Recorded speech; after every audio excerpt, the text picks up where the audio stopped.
Our last question. If an agent feels stuck or unsure about next steps in their careers, what advice would you give them?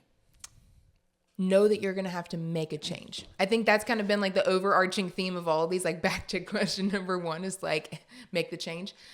The number one thing that I would tell somebody who feels stuck is to humble yourself to knowing that what you've done to get here isn't going to get you there.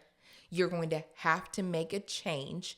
You need to decide what it is that you are the most stuck on. Why do you want it to change? What are you going to do to make the change happen? And do you even want the change?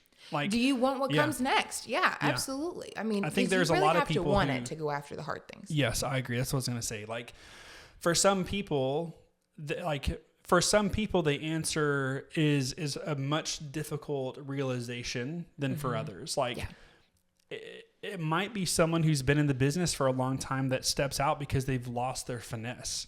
Yeah. Like, and that's a really unfortunate reality. Or it's someone who's had that quick success out the gate and just can't find anything to make it happen. It's like, well, are you going to really knuckle down and, as Janet would say, one of our old coaches, get gritty about it? Yep, get gritty. And just like, it's either all out or nothing. And are you going to be aggressive enough to go and find your destiny? Or are you just going to take a back seat in life? Like, are you going to really take it by the horns and chase after it? Or are you just going to coast by and let whatever happens? Yeah. And hopefully it's not that, it's the first. But yeah, I think deep down you have to want it. You have to want it so badly that you would like give anything to have it. Right. Like, kind of thinks about those like crazy like athletes that just jump off of huge rocks and skydive everywhere. Like, that is insane to me. I would never do that. Right.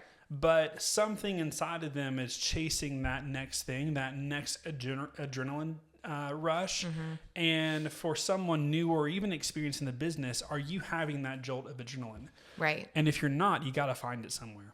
I think oftentimes that can be found by talking to your mentor or your coach. And if you don't have either one of those, I recommend having one throughout your entire real estate career. Talk to your accountability partner, but also surrounding yourself with people that you want to be like. Who's your role model? Yeah. And what did they do whenever they got stuck? Because they have before. Yeah, that's a good point. Everybody's been stuck before. That's a good point. We are like the 5 people we spend our most time with. So unfortunately, if you're surrounded by naysayers and negative Nancys, that's just who you are. Like, even you could say to the hills that is not who I am.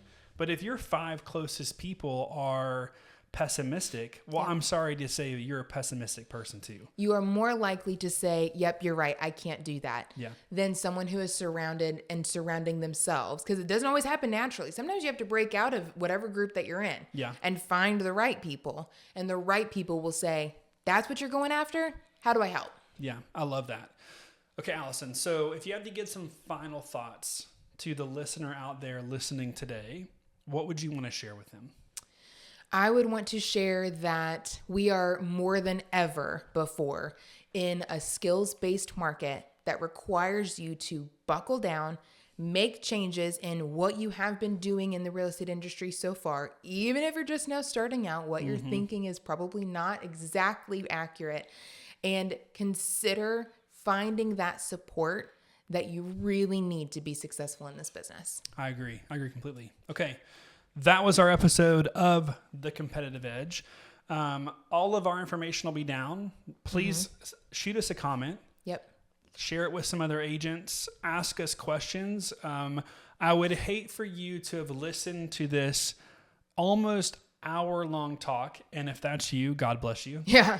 But I'd hate for you to have a question that you're too scared to ask. So feel free to ask it. We'll get back with you. And until next time, go be gritty and chase that next deal. Go be gritty.